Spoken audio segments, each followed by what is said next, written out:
Hello दोस्तों, मेरा नाम केसी है और मैं 17 साल की हूँ। बहुत लोगों को पिज़्ज़ा पसंद होता है और मैं उनमें से एक हूँ। लेकिन अनफॉर्चुनेटली पिज़्ज़ा मेरे लिए एक आदत की तरह है। मैं ब्रेकफास्ट में, लंच में और डिनर में बस पिज़्ज़ा ही खाती हूँ। आपको लगता होगा कि मैं हर बार अलग अलग पिज़्ज़ा खाती होंगी, लेकिन ऐसा नहीं है। हर रोज़ मैं बस एक ही टाइप का पिज़्ज़ा खाती हूँ। ब्रेकफास्ट में चीज़ पिज़्ज़ा, लंच में मशरूम पिज़्ज़ा और डिनर के लिए फिर से चीज़ पिज़्ज़ा।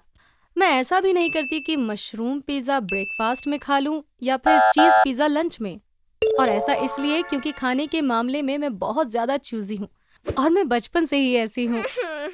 जब मैं बोलती हूँ कि मैं चूज़ी हूँ तो आप मुझे बाकी लोगों की तरह चूज़ी मत समझना। एग्जाम्पल के तौर पर जैसे कुछ लोगों को टमाटर नहीं पसंद होते, कुछ लोग एग नहीं खाते हैं और कुछ लोगों को मीट नहीं पसंद होता है। लेकिन मेरे साथ ऐसा नहीं था। जो मैं नहीं खाती उनकी लिस्ट ज़्यादा बड़ी है जो मैं खाती हूँ उनसे। जैसे कि 4 से 5 महीने के लिए मैं सिर्फ कैरेट ही खाती थी। फिर अचानक से मैंने उसको खाना बंद कर दिया और फिर मैं ब्रेड और जैम ही खाती थी। और उस टाइम मैं इसके अलावा और कुछ नहीं खाती थी।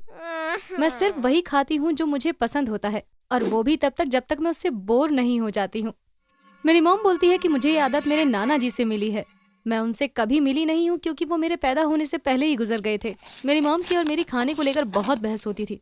ऐसे ही एक बार लड़ाई के वक्त उन्होंने मुझे रोते रोते बताया मेरे नाना के बारे में। तुम्हारे नाना जी भी बिल्कुल तुम्हारी ही तरह थे। उन्होंने ये आदत हम सबसे छुपाई ताकि ये बुरी आदत हमें न लगे। मुझे याद नहीं कि उन्होंने कभी हमारे साथ बैठकर खाना खाया होगा और अगर कभी वो साथ बैठे भी होंगे तो उन्होंने खाना नहीं खाया था।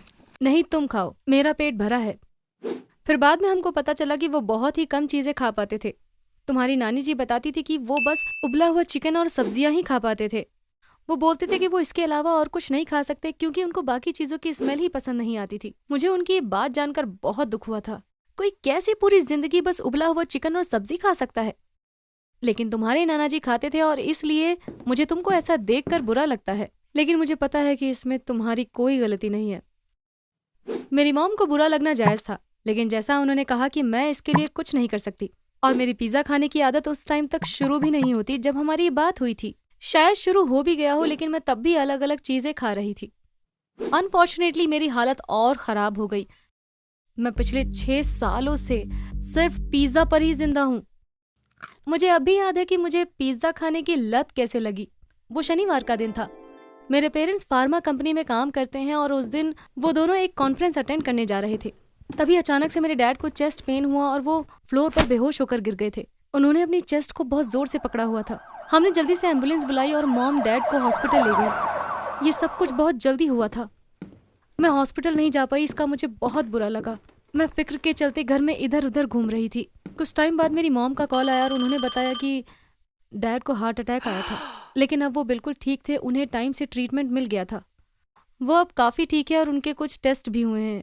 उनके रिजल्ट आने के बाद वो घर वापस आ जाएंगे। मैंने कुछ देर के लिए अपने डैड से बात भी की। मुझे ये सुनकर बहुत रिलीफ हुआ। लगभग दोपहर हो चुकी थी और मुझे याद आया कि मैंने ब्रेकफास्ट नहीं किया था। क्योंकि मैं अच्छे मूड में थी, इसलिए मैंने सोचा कि कुछ अलग खाया जाए। मॉम के वापस आने पर मैं उन्हें बताऊंगी तो उन्हें बहुत अच्छा लगेगा। मैंने फ्रिज खोलकर देखा तो उसमें 3 पिज्जा रखे हुए थे। मैंने उनमें से एक पिज्जा निकाला और उसको गर्म करके खाने लगी। वो चीज पिज्जा था। मैं उन लोगों में से एक थी जो कभी कभी पिज्जा खाया करती थी। मैंने खुद से कहा, मैं तो इसका टेस्ट ही भूल गई थी, ये काफी अच्छा है। मेरे डैड को हॉस्पिटल में एक रात और रुकना पड़ा था। उन्हें कुछ और भी टेस्ट करने थे। मैंने उनसे कहा, आप चिंता मत करिए, मैं अपना ध्यान रख लूंगी। लेकिन उन्होंने मेरी बात नहीं सुनी और वो बोली कि चाची जॉय मेरे साथ रात में रहने के लिए आएंगी। ये बात जानकर मुझे बहुत खुशी हुई। मैंने लंच में भी पिज्जा खाने के लिए सोचा। मैंने बिना देखे बचे हुए 2 पिज्जा में से एक को निकाल लिया और वो था मशरूम पिज्जा। फिर चाची का कॉल आया और उन्होंने मुझे बताया कि उन्हें देर हो जाएगी आने में। और तब मैंने डिनर में बचा हुआ लास्ट पिज्जा भी खा लिया और वो था चीज पिज्जा। और तब से ये पिछले 6 साल से मेरा मेन्यू बना हुआ है। ब्रेकफास्ट में चीज पिज्जा, मशरूम पिज्जा लंच में और डिनर में चीज पिज्जा। अगली सुबह मुझे चीज पिज्जा खाने का बहुत मन हुआ। मैंने अपनी चाची को बोला कि मुझे ब्रेकफास्ट में चीज पिज्जा चाहिए। वो बहुत शॉक्ड हुई पर उन्होंने मुझे मना नहीं किया क्योंकि वो मेरी आदत जानती थी और उन्होंने तो मुझे लंच में मशरूम पिज्जा भी खाने दिया। और ऐसे ही मेरी पिज्जा खाने की आदत बनी और अनफॉर्चुनेटली अब मैं बस पिज्जा ही खाती हूँ। और ये सिलसिला बस चलता ही रहा। हालांकि मेरी मॉम इससे बहुत नाराज थी, पर उन्होंने मुझे पिज़्ज़ा खाने दिया क्योंकि मैं कुछ और नहीं खाती थी खाने में। उन्हें पता था कि ये एक बीमारी है। उन्होंने मेरा इलाज भी करवाने की कोशिश की, पर कुछ हुआ नहीं। सभी ट्रीटमेंट में से एक बहुत ही अजीब सा ट्रीटमेंट था जो एक साइकेट्रिस्ट ने ट्राई किया था। पहले एक रेगुलर थेरेपी सेशन हुआ। उन्होंने मुझसे कुछ सवाल पूछे, ये समझने के लिए कि मैं सिर्फ पिज़्ज़ा ही क्यों खाती हूँ। मैंने उनका जवाब पूरी सच्चाई से दिया। अगले सेशन में उन्होंने मुझसे कहा कि मैं पिज़्ज़ा के अलावा कुछ और खाऊं, लेकिन जब ये भी काम नहीं आया तो वो मुझे डरा के बोलने लगे कि अगर मैं एक ही चीज़ खाती रहूंगी तो मेरी ग्रोथ नहीं होगी, और अगर मैं बस पिज़्ज़ा ही खाती रहूंगी तो मैं मोटी हो जाऊंगी और मुझे कोई भी पसंद नहीं करेगा और मेरा कोई कभी भी बॉयफ्रेंड नहीं बनेगा। जब इससे भी कुछ नहीं हुआ तो अगले सेशन में वो मुझ पर चिल्लाने लगे और मुझे धमकाने भी लगे। तुम एक बहुत ही बिगड़ी हुई लड़की हो, ये सब तुम अटेंशन पाने के लिए कर रही हो। अगर तुम ऐसे ही सिर्फ पिज़्ज़ा ही खाती रहोगी तो मैं रिपोर्ट लिखूंगा और मेंटल हॉस्पिटल भिजवा दूंगा। और वो मेरा उसके साथ आखिरी सेशन था। जब मैंने अपनी मॉम को बताया कि उसने मुझे क्या क्या बोला, तो फिर उसके बाद मेरी मॉम मुझे वहां कभी नहीं लेकर गई। वो आदमी मुझसे भी ज्यादा अजीब था। मुझे डर था कि वो अपने फेलियर की वजह से मुझे फोन पर डराता रहेगा और मुझे परेशान करता रहेगा। इसके अलावा मेरी मॉम ने भी मेरी आदत को सुधारने की कोशिश की और वो बहुत ही क्रिएटिव भी थी, लेकिन वो भी काम नहीं आया। मेरी मॉम ने एक बार टीवी शो देखा था जिसमें मेरी ही तरह एक आदमी था जो 5 साल की एज से सिर्फ हैमबर्गर ही खाता था। तो शो के प्रोड्यूसर्स ने उसकी इस आदत को सुधारने का सोचा।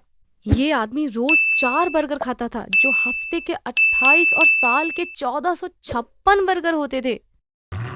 तो शो के प्रोड्यूसर्स ने 1456 बर्गर एक ट्रक में लोड किए और उस आदमी के घर लेके गए। उन्होंने उसको घर के बाहर बुलाया और सारे बर्गर उसके सामने रख दिए और फिर उस आदमी से उन्होंने बोला कि ये 1456 बर्गर हैं जो वो एक साल में खा जाता है। ये सुनकर वो शॉक्ड हो गया और रोने भी लगा। आखिर में उसने डिसाइड किया कि वो इस आदत को सुधारेगा। मेरी मॉम भी मेरे लिए कुछ ऐसा ही करना चाहती थी जिससे कि मैं सुधर जाऊं। उन्होंने किसी तरह उस टीवी शो वालों का नंबर ढूंढा और उनको कॉल किया, लेकिन उन्होंने मना कर दिया क्योंकि उन्होंने पहले ही पिज़्ज़ा खाने वाले का एपिसोड कराया था। पर अब मेरी मॉम ये खुद करना चाहती थी, लेकिन उनको पता था कि वो इतने सारे पैसे नहीं खर्च कर सकती। फिर भी उन्होंने हार नहीं मानी। उन्होंने एक न्यूज़ चैनल को कॉल किया और उन्हें मेरे बारे में बताया। ये आपके न्यूज़ चैनल के लिए बहुत अच्छी स्टोरी होगी। मेरी बेटी को इसके बारे में पता नहीं होगा। हम दोनों साथ में उसके रिएक्शंस नोट कर सकते हैं। न्यूज़ चैनल वालों को इस स्टोरी में इंटरेस्ट आ गया। उसके बाद मेरी मॉम ने एक पिज़्ज़ा ब्रांड को कॉल किया और जब कंपनी को पता चल गया कि सब न्यूज़ चैनल कवर करने वाले हैं तो वो लोग भी मान गए। एक दिन संडे को मैं रोज की तरह सुबह उठी और मॉम किचन में थी। उन्होंने जैसे ही मुझे देखा तो वो बोली, मेरे पास तुम्हारे लिए एक सरप्राइज है। मैंने एक अच्छे रेस्टोरेंट से तुम्हारे लिए पिज़्ज़ा ऑर्डर किया है। वो कभी भी यहाँ पर आते होंगे। आधे घंटे बाद हमारे घर की डोर बेल बजी और मेरी मॉम मेरा हाथ पकड़कर बाहर ले गई। वो पता नहीं मुझे बाहर क्यों लेकर जा रही थी। घर के बाहर एक छोटा सा पिज़्ज़ा ट्रक था जो कि पिज़्ज़ा से भरा हुआ था। जब मैंने बाहर एक रिपोर्टर और कैमरामैन को देखा तो मुझे समझ में आ गया था कि मेरी मॉम कुछ करना चाह रही हैं। मॉम ने मुझसे पूछा, केसी, तुमको क्या लगता है कि इस ट्रक में कितने पिज़्ज़ा होंगे? मैंने कहा, मुझे नहीं पता, क्योंकि तुम रोज के 3 पिज़्ज़ा खाती हो तो एक साल के 1095 पिज़्ज़ा होते हैं। ये 1095 पिज़्ज़ा हैं जो तुम एक साल में खा जाती हो। कैसे इतने पिज़्ज़ा खा सकती हो? प्लीज इस आदत को छोड़ दो। और ये तुम कैमरा के सामने बोलो जिससे सभी को तुम्हारे डिसीजन के बारे में पता चल सके। मैंने पिज़्ज़ा के बॉक्सेस को देखा और मैं बोली, मॉम, अगर हम आपके मेकअप के सारे मटेरियल को कलेक्ट करें या फिर डैड टीवी देखते समय एक साल में जितने पॉपकॉर्न खाते हैं तो वो भी इन पिज़्ज़ा की तरह ही बहुत ज्यादा लगेंगे। आई एम सॉरी, लेकिन मुझे नहीं पता कि आपने ऐसा क्यों किया। मेरी मॉम बहुत अपसेट हुई, लेकिन वो सही थी। उन्होंने ये सब करने के लिए बहुत मेहनत की थी। मैं उनको गले लगा सकती थी या कुछ ऐसा बोल सकती थी जो उन्हें अच्छा लगे, लेकिन मैं बिना कुछ बोले वापस चली गई। अब मैं उस बारे में जब सोचती हूँ तो मुझे लगता है कि मैंने बिल्कुल बच्चों की तरह बिहेव किया। अनफॉर्चुनेटली मेरी कहानी की कोई हैप्पी एंडिंग नहीं है। मैं 17 साल की हूँ और पिछले 6 सालों से मैं दिन के 3 पिज़्ज़ा खा जाती हूँ और मुझे नहीं पता कि मैं ऐसा कब तक करती रहूंगी। मुझे पता है कि ये गलत है और मैं किसी को भी ऐसा करने के लिए नहीं बोलूंगी, लेकिन ये मेरी सच्चाई है जो मुझे आप सबको बतानी थी। आप लोग अपने खुद के कंक्लूजन पर पहुंच सकते हैं। हेलो फ्रेंड्स, मेरा नाम डेजी है। मुझे एक बहुत ही रेयर जेनेटिक डिसऑर्डर है। मुझे विश्वास है मेरी कहानी सुन के आप सभी बहुत सरप्राइज हो जाएंगे। मुझको किसी तरह का दर्द नहीं फील होता। आपने सही सुना, मुझे किसी भी तरह का पेन नहीं होता। रियलिटी में ये एक बीमारी है जिसका मेडिकल नाम कंजेनिटल इंसेंसिटिविटी टू पेन है। इसका मतलब क्या होता है, चलिए मैं आपको समझाती हूँ। आपके छोटे भाई ने अपने कुछ टॉयज जमीन पर छोड़ दिए हैं और आप गलती से उन पर पैर रख देते हैं। ऑब्वियसली आपको दर्द होगा, पर मुझे उन टॉयज पीसीस पर पैर रखने के बाद भी बिल्कुल भी दर्द नहीं हुआ, क्योंकि मुझे दर्द महसूस ही नहीं होता है। मैं एक और एग्जाम्पल देती हूँ। आप सभी का कभी ना कभी टेबल से पाँव जरूर टकराया होगा और बहुत दर्द भी हुआ होगा। आपको लगा होगा आप ये दर्द बिल्कुल भी सहन नहीं कर पाएंगे। जैसा कि आप लोगों ने अनुमान लगाया ही होगा, मेरा पैर चाहे टेबल से जितना भी जोर से टकराए पर मुझे दर्द फील ही नहीं होता, बिल्कुल भी नहीं। ये सब सुनकर आपको बहुत अच्छा लग रहा होगा। आप लोग सोच रहे होंगे कि आप भी मेरी तरह होते, कि आपको भी कभी दर्द ना महसूस होता। लेकिन ये इतना भी अच्छा नहीं है, क्योंकि दर्द फील होना हमारे लिए बहुत ज़रूरी है। ये हम सबको सेफ रखने में हेल्प करता है। इसको ऐसे समझिए, अगर कोई चीज़ है जो आपको नुकसान पहुंचा सकती है तो आपका दिमाग आपको दर्द का एहसास करा के आपको अलर्ट कर देता है कि कुछ हुआ है। लेकिन अगर आपको दर्द फील ही नहीं होगा तो आपको खतरे का पता ही नहीं चलेगा और इसके बहुत ही बुरे रिजल्ट हो सकते हैं। एग्जाम्पल के लिए मैं आपको एक इंसिडेंट बताती हूँ। एक बार मैंने फ्रेंच फ्राइज से अपना मुंह जला लिया था। कैसे? क्योंकि मुझे पता ही नहीं चला कि वो बहुत गर्म है। मैं उनको खाती रही और अपने मुंह और जीभ दोनों को जला लिया। अगर आप मेरी जगह पर होते तो आपको फ्रेंच फ्राइज पहली बार में ही गर्म लगती। आप या तो उनके ठंडा होने का इंतजार करते या फिर फूंक मार कर खाते। लेकिन मेरे जैसे लोगों को ये नहीं पता चल पाता और हम ऐसे ही खाते रहते हैं बिना जाने। और उस दिन इसी तरह से मेरा पूरा मुंह जल गया था। एक और प्रॉब्लम मेरे जैसे लोगों के साथ ये है कि हमको पता ही नहीं चलता कि हमारी कोई हड्डी टूट गई है। पिछली सर्दियों में मैं अपने पेरेंट्स के साथ स्कीइंग करने गई थी। स्की करते समय गिरना आम बात है और मैं उस दिन कई बार गिरी थी। लेकिन रात में डिनर करते समय मैंने नोटिस किया कि मेरे राइट हैंड में कुछ हो रहा था। मेरे हाथ से बार बार स्पून गिर रही थी। आज कुछ अजीब ही हो रहा है, मैंने कहा। डैड बोले मुझे नॉर्मल नहीं लग रहा और वो मुझे हॉस्पिटल ले गए। वहां जाकर जब मेरा एक्सरे हुआ तो पता चला कि मेरे कंधे और हाथ में बहुत से फ्रैक्चर थे। क्योंकि मुझे कोई दर्द नहीं फील हुआ था तो मुझे पता ही नहीं चला कि मेरी हड्डी टूट गई और मैं स्कीइंग करती रही। वैसे तो दर्द महसूस ना होने के कुछ फायदे भी हैं, जैसे मैं जितने चाहे उतने टैटू बनवा सकती हूँ। इसके अलावा मैं जितने चाहे उतनी पियर्सिंग भी करवा सकती हूँ। मेरी मॉम ने मुझे 18 साल के होने के बाद ही टैटू बनवाने की परमिशन दी है, इसलिए मैंने अभी तक कोई भी टैटू नहीं बनवाया है। लेकिन जैसे ही मैं 18 साल की हो जाऊंगी मैं बहुत सारे टैटूज बनवाने वाली हूँ। ये तो अच्छी बात है कि मुझे दर्द ही नहीं होता है, वरना शायद मैं कभी टैटू नहीं बनवाती। शायद मैं आप लोगों को बताना भूल गई, जिन लोगों को मेरी तरह ये बीमारी होती है उनको कभी भी बॉडी में कोई दर्द नहीं होता है। तो मुझे कभी भी सर दर्द नहीं होता है और मैं कभी भी रात में दांत दर्द की वजह से नहीं उठती हूँ। दांत से याद आया, मेरा डेंटिस्ट मुझे कोई भी एनेस्थीसिया नहीं लगाता है जब भी वो मेरे दांत निकाल रहा होता है या फिर मेरे दांतों में फिलिंग कर रहा होता है। लेकिन फिर भी वो हमेशा मुझसे पूछता है, पक्का तुमको दर्द तो नहीं हो रहा है ना? और हर बार मैं बोलती हूँ नहीं। और हर बार मेरा डॉक्टर एक ही बात बोलता है कि ये तो एक चमत्कार की तरह है। जिन बच्चों को ये जेनेटिक डिसऑर्डर होता है उन बच्चों के पेरेंट्स के लिए बहुत ही मुश्किल होता है। बचपन में भी कभी वो रोते नहीं है, मैं हमेशा हंसती रहती थी। मेरी मॉम हमेशा मुझसे बोलती थी मैं कितनी लकी हूँ, मेरी बेटी हमेशा हंसती रहती है। एक बार मेरी मॉम मेरा डायपर बदलना भूल गई, पर फिर भी मैं हंसती रही और उसी गंदे डायपर में रही, जिसकी वजह से मेरे बहुत सारे रैशेस हो गए। मेरी मॉम सोचने लगी कि मैं रोई क्यों नहीं, और उस दिन उनको पहली बार लगा कि ये कुछ अजीब है, क्या मेरी बेटी के साथ ये कुछ प्रॉब्लम है? लेकिन क्योंकि उन्होंने कभी ऐसी बीमारी के बारे में नहीं सुना था तो उनको पता भी नहीं चला कि ये प्रॉब्लम है क्या। क्या आपको पता है कि मेरे पेरेंट्स को मेरी इस बीमारी के बारे में कब पता चला? मेरे 6th बर्थडे पर। मेरे बर्थडे की पार्टी में मेरे पेरेंट्स ने एक बड़ा सा बलून लटकाया था और सारे बच्चे एक एक करके उस बड़े से बलून को डंडे से फोड़ने की कोशिश कर रहे थे और सबकी आंखों पर एक ब्लाइंड फोल्ड भी लगाया गया था और सभी लोग बिना देखे बलून पे बहुत जोर से मारने की कोशिश कर रहे थे। तभी एक बच्चे ने गलती से उस बलून की जगह मेरे सर पर एक डंडा मार दिया। उसे कुछ दिख नहीं रहा था इसलिए डंडा मुझे लग गया। मेरी मॉम चिल्लाते हुए मेरे पास आई। मेरे सर में अभी अभी लगी थी लेकिन मुझे कोई परवाह ही नहीं थी। मेरी मॉम बोली, डीजी क्या बहुत जोर से लग गई? मैंने उनसे हंसते हुए पूछा, इसका क्या मतलब है? क्योंकि मेरी जिंदगी में कोई दर्द ही नहीं था, मुझे उसके लिए इस्तेमाल होने वाले शब्दों के बारे में भी नहीं पता था। अगले दिन हम लोग डॉक्टर के पास गए और कुछ टेस्ट करने के बाद डॉक्टर ने बताया कि मुझे कंजेनिटल इंसेंसिटिविटी टू पेन नाम का एक डिसऑर्डर है। उन्होंने बताया कि ये डिसऑर्डर बहुत ही रेयर है और दुनिया में बहुत ही कम लोगों को ये होता है। तो ये डिसऑर्डर क्यों होता है? डॉक्टर्स का मानना है कि ये जेनेटिक कंडीशन है, लेकिन उनको इसकी सटीक वजह के बारे में अभी तक नहीं पता चल पाया है। उनके हिसाब से इसकी 2 वजह हो सकती है। पहली, जिनको ये बीमारी होती है उनके नर्व्स दर्द के सिग्नल को उनके दिमाग के गलत हिस्से में भेज देते हैं और दिमाग को दर्द का पता ही नहीं चल पाता क्योंकि उसको वो सिग्नल मिलता ही नहीं है। जैसे अगर कोई सामान्य इंसान कोई गर्म चीज को छूता है तो उसको एक सिग्नल जाएगा और वो जल्दी से अपना हाथ हटा लेगा, लेकिन अगर कोई मेरे जैसा इंसान होगा तो उसके दिमाग को कोई भी सिग्नल नहीं जाएगा। हॉट पैन से मुझे याद आया, कुछ साल पहले हम सी साइड रिजॉर्ट पर गए हुए थे। वहां पर एक सुबह मैं बीच पर गई हुई थी। मैं कई घंटों तक उस सन बेड पर बैठी रही थी और तब तक बैठी रही जब तक कि दोपहर नहीं हो गई। फिर मैंने सोचा चलो तैरते हैं। तब तक बीच पर रेत बहुत गर्म हो चुकी थी और मैं उसी रेत पर बिना सोचे समझे चलती रही। मेरा भाई बताता है कि जैसे जैसे मैं चल रही थी मेरे पैरों से धुआं दिख रहा था।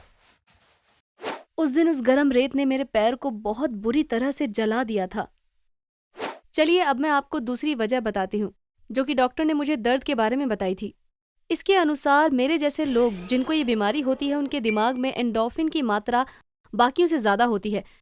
एंडोर्फिन एक तरह का खुशी वाला हार्मोन होता है क्योंकि ये हमारे अंदर खुशी वाली भावना पैदा करता है। जैसे कि जब आपके अच्छे मार्क्स आते हैं या फिर आप बहुत भूखे होते हैं और आप अपना मनपसंद खाना खाते हैं, तब आपका ब्रेन इस हार्मोन को छोड़ता है और ये आपको उस टाइम खुशी देता है। मुझे लगता है ये दूसरी वाली वजह बिल्कुल सही है। मुझको दर्द इसलिए महसूस नहीं होता है क्योंकि मेरे ब्रेन में एंडोर्फिन की मात्रा ज़्यादा है। और मुझे ऐसा क्यों लगता है? क्योंकि मैं हमेशा अच्छे मूड में ही रहती हूँ। मैं अपनी लाइफ में कभी भी डिप्रेस नहीं हुई हूँ, मैं कभी भी रोई भी नहीं हूँ और मैं हमेशा हंसती रहती हूँ। और इसकी वजह से एक बार मेरे साथ बहुत ही बुरी घटना घटी। एक बार की बात है, मेरी बेस्ट फ्रेंड की दादी की डेथ हो गई और मैं अंतिम संस्कार में गई हुई थी और मैंने दुखी होने की बहुत कोशिश की, लेकिन मैं बिल्कुल भी दुखी नहीं हो पाई, बल्कि मुझे पूरा टाइम हंसने का मन कर रहा था। कुछ टाइम बाद मुझसे रहा नहीं गया तो मैं हंस गई। वहां पर जितने भी लोग थे वो सब मुझे देखने लग गए। उस टाइम पर मैं थोड़ी सी छोटी थी तो लोगों को लगा कि मैं बचपने में हंस गई, लेकिन मुझे भी नहीं पता कि मैं क्यों हंसी थी। लेकिन अब मुझे पता है कि उसकी वजह क्या थी। इसकी वजह थी मेरे शरीर का एंडोर्फिन लेवल। मेरे जैसे लोगों के साथ एक परेशानी और भी होती है। हम लोग बहुत बहादुर होते हैं। और हम ऐसा क्यों होते हैं? क्योंकि दर्द के हमारे शरीर में एक नहीं 2 काम होते हैं। पहला, वो हमें चेतावनी देता है और तब हमें पता चलता है कि ये हमारे लिए कितना खतरनाक है। इसी के साथ ही ये हमें ये भी बताता है कि क्या चीज़ हमारे लिए खतरनाक है और हमें उससे कैसे दूर रहना चाहिए। मान लीजिए आप एक ऊंची दीवार से कूद गए और आपके कूदने के बाद आपके नी में चोट लग जाएगी। इससे आप सबक सीख जाएंगे और आगे से कभी भी ऐसा नहीं करेंगे। मेरे जैसे लोगों को ये दर्द कभी महसूस ही नहीं होता, इसलिए हम सीख नहीं सकते। इसलिए हम बहुत बहादुर हैं। इसीलिए कोई डेंजर होने पर भी हम उससे कभी डरते नहीं हैं। उस दिन हॉस्पिटल में मैं एक लड़के से मिली जिसका नाम जेक था, जिसको मेरी ही तरह ही जेनेटिक डिसऑर्डर था। हम एक बार मिले क्योंकि हम दोनों को एक जैसी प्रॉब्लम थी। जब हम मिले तो मैंने गौर किया कि जेक हमेशा लड़ाई करने को उतावला रहता था। वो हमेशा लोगों को उकसाता रहता था। जब हम घर वापस आ रहे थे तो वो कुत्ता हम पर भौंक रहा था। उस कुत्ते का मालिक बहुत ही हट्टा कट्टा था और जेक उस पर चिल्लाने लग गया। ये वैसे कोई बोलने वाली बात नहीं है, लेकिन जेक उससे लड़ने ही वाला था। जब जेक शांत हुआ तो मैंने उससे ऐसा करने का कारण पूछा तो उसने कहा कि ऐसा करने में उसे बहुत मजा आता है। मैं हफ्ते में एक बार लड़ता ही हूँ, भले ही मैं जीत ना पाऊँ, लेकिन मुझे बिल्कुल भी दर्द महसूस नहीं होता है। और वो मुझे मार रहे होते हैं और तब मैं हंस रहा होता हूँ और ऐसे में उनकी शक्ल देखकर मुझे बहुत मजा आता है। और वो आखिरी बार था जब मैं जेक से मिली थी। अब आप सोच रहे होंगे कि क्या इसका कोई इलाज है? जैसा कि मैंने आप लोगों को बताया था कि ये बहुत ही दुर्लभ बीमारी है और बहुत ही कम लोग ही मेरे जैसे होते हैं। इसका मतलब फार्मास्यूटिकल कंपनीज के लिए बहुत ही कम कस्टमर्स हैं और इसी वजह से वो कंपनीज इस पर पैसा नहीं खर्च करना चाहती हैं। और इसीलिए मैं बिल्कुल विश्वास से कह सकती हूँ कि इस बीमारी का कोई भी इलाज नहीं है। मेरी स्टोरी सुनने के लिए थैंक्स। अगर आपको ऐसी स्टोरी पसंद है तो आप इस चैनल को सब्सक्राइब कर सकते हैं। हाय, मेरा नाम जिजेल है। मैं 16 साल की हूँ। मेरी बहन डॉन मुझसे 3 साल बड़ी है। पहले हम दोनों की बहुत बनती थी, लेकिन अब हम लोग बात भी नहीं करते जब तक कि जरूरत ना हो। चलिए मैं आपको बताती हूँ क्या हुआ। मेरे डैड जब छोटे थे तो स्टॉक मार्केट में बहुत सारे पैसे कमाए। मैं और मेरी बहन एक मेंशन में बड़े हुए। हमारा favourite game hide and seek था क्योंकि उस मेंशन में बहुत सारे कमरे थे जहां हम छुप सकते थे। हमारे घर में 4 अलग अलग कंट्रीज से नैनीज थे ताकि हम बहुत सारी लैंग्वेज सीख सकें। कभी कभी जब हम उठते थे तो हमारी मॉम बोलती चलो शॉपिंग पर चलते हैं। हम प्लेन में बैठते और न्यूयॉर्क में जाके शॉपिंग करते। मतलब ये है कि हमारी जिंदगी किसी फेरी टेल से कम नहीं थी। पिछले साल दुर्भाग्य से ये सब खत्म हो गया। मेरे डैड की एक बहुत बड़ी कंपनी थी जो शॉपिंग मॉल बनाती थी। जब प्रॉपर्टी मार्केट में क्राइसिस आए तो डैड बैंक से लिया हुआ लोन नहीं चुका पाए। बैंक ने न सिर्फ कंपनी की प्रॉपर्टी पर कब्जा किया बल्कि मेरे डैड की पर्सनल प्रॉपर्टी पर भी कब्जा कर लिया। वो हमारे घर आए और सारा फर्नीचर, मॉम की ज्वेलरी, सारे पेंटिंग्स और हमारे सारी गाड़ियां ले गए। कुछ टाइम बाद उन्होंने हमको भी घर से निकाल दिया और ऐसे हमारी फेरी टेल खत्म हुई। हम एक छोटे से अपार्टमेंट में शिफ्ट हो गए। उस दिन रात को डैड हमसे बात करना चाहते थे। वो बोले हम अपना सब कुछ खो चुके हैं, हमको फिर से स्टार्ट करना होगा, लेकिन चिंता मत करो, मैंने पहले भी ये किया हुआ है। उस टाइम मैं अकेला था पर इस बार हम एक साथ करेंगे। मेरी मॉम और मैं बहुत प्रभावित हुए। हमने रोते हुए अपने डैड को गले लगा लिया, लेकिन मेरी बहन ने ऐसा नहीं किया। वो डैड से बोली मैं ऐसे गरीबों की तरह नहीं रह सकती, हम आपकी वजह से मुसीबत में हैं और मैं आपसे नफरत करती हूँ। मेरे डैड बहुत ही शॉक्ड हो गए। पहले तो उनको समझ ही नहीं आया कि वो क्या बोले। फिर वो दुखी होते हुए बोले तुम सही बोल रही हो, ये सब मेरी गलती है, पर मुझे थोड़ा वक्त दो, मैं सब ठीक कर दूंगा। डैड के पास थोड़े से पैसे बचे थे और वो उससे एक नया बिजनेस शुरू करना चाहते थे। उन्होंने थोड़ी रिसर्च की और उसके बाद उन्होंने एक कार वॉश खोलने का सोचा। मेरी मॉम और मैं भी कुछ अर्न करना चाहते थे जिससे हम भी हेल्प कर सके। मॉम ने पियानो लेसन देना शुरू किया और मैं फ्रीलांस वेबसाइट में ट्रांसलेशन का काम करने लगी। काश डॉन ने भी हमारा साथ दिया होता। ये हमारी फैमिली का साथ में काम करने का समय था, लेकिन वो मानने को तैयार ही नहीं थी कि अच्छे दिन अब खत्म हो चुके थे। उसने अभी कॉलेज जाना शुरू किया था। वो बस से जा रही थी जो उसको हमारे घर से सीधा स्कूल ले जाती थी, लेकिन वो हमेशा कंप्लेन करती थी। एक दिन रात को वो बोली डैड मैं अब और नहीं सह सकती, मुझे एक कार चाहिए। आज एक होमलेस आदमी मेरे साथ बैठ गया और मुझको उतर के पैदल जाना पड़ा क्योंकि मैं उसकी स्मेल बर्दाश्त नहीं कर सकती थी। मेरे डैड ने आराम से बोला तुम मेरी कार ले जाओ अगर जरूरत है, मैं बस से चला जाऊंगा, हम अभी नई कार अफोर्ड नहीं कर सकते। इस पर डॉन बोली डैड क्या आप उस खटारा को कार बोल रहे हो? उसको तो होमलेस इंसान भी नहीं लेगा। और वो उन पर हंसने लगी। डैड डॉन पर गुस्सा नहीं हुए क्योंकि उनको अफसोस हो रहा था। ठीक है तुम सही हो, तो फिर इस बर्थडे पर तुम्हारा प्रेजेंट एक कार होगी, उन्होंने कहा। डॉन इतनी खुश हुई कि उसने डैड को गले लगा लिया और बोली डैडी आप बहुत अच्छे हो। डैड ने कुछ टाइम पहले ही कार वॉश खोला था। हमको पता था कि उन्होंने उसमें सारे पैसे इन्वेस्ट कर दिए हैं, तो वो डॉन के लिए कहाँ से कार खरीदने वाले थे। मुझे समझ नहीं आ रहा था कि मेरी बहन इतनी बेपरवाह कैसे हो सकती है। उसका बर्थडे 16 अप्रैल को आता है। जैसे जैसे दिन पास आ रहा था वो डैड से पूछती रहती थी कि उसके लिए कौन सी कार ला रहे हैं, पर डैड हर बार इस बात को टाल देते थे। आखिरकार डॉन का बर्थडे आ गया। मेरी मॉम सुबह जल्दी उठ गई और टेस्टी सा ब्रेकफास्ट बनाया। पूरे घर में उन्होंने छोटे छोटे से कार्ड लगाए जिसमें हैप्पी बर्थडे लिखा था, लेकिन डॉन को इन सब चीजों से कुछ भी लेना देना नहीं था। सुबह उठते ही सबसे पहले उसने अपनी मॉम से पूछा डैड मेरे लिए कौन सी कार लाए हैं? मुझको लगा था कि डैड काम पर गए थे, पर बाद में पता चला कि वो डॉन के लिए कार लेने गए थे। वो जब हम ब्रेकफास्ट कर रहे थे तब आए। डॉन ने खुशी से कूदते हुए बोला डैड मेरी कार कहाँ है? डैड ने हंसते हुए उसको एक छोटा सा बॉक्स दिया। डॉन को पता था कि उस बॉक्स के अंदर कार की चाबी है। वो ये देखना चाहती थी कि कार कौन सी कंपनी की है। उसने रैपिंग पेपर फाड़ा और की में किया का लोगो देख के वो खुश हो गई। वो बोली क्या आप मेरे लिए एसयूवी लाए हो? ये वो ब्रांड तो नहीं जो मुझको चाहिए था, पर कोई नहीं। फिर वो बाहर गई और हम उसके पीछे गए। जैसे ही उसने कार देखी वो गुस्सा हो गई। डैड उसके लिए एसयूवी नहीं बल्कि किया की सबसे छोटी कार लाए थे। मुझे वो बहुत ही क्यूट लगी, पर मेरी बहन को ऐसा नहीं लगता था। वो डैड से बोली तो मैं ये डिजर्व करती हूँ? क्या है ये खिलौने वाली कार? डैड बहुत ही दुखी हो गए। वो बोले मैं यही अफोर्ड कर सकता था, अभी यही चला लो, थोड़े हालात ठीक होने पर हम दूसरी गाड़ी ले लेंगे। लेकिन डॉन उनकी नहीं सुनने वाली थी।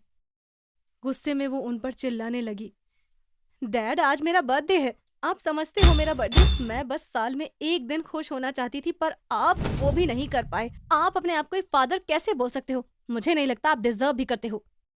ये सब बोल के डैड की तरफ चाबी फेंकते हुए वो घर को भाग गई। मैंने कभी डैड को इतना दुखी नहीं देखा था।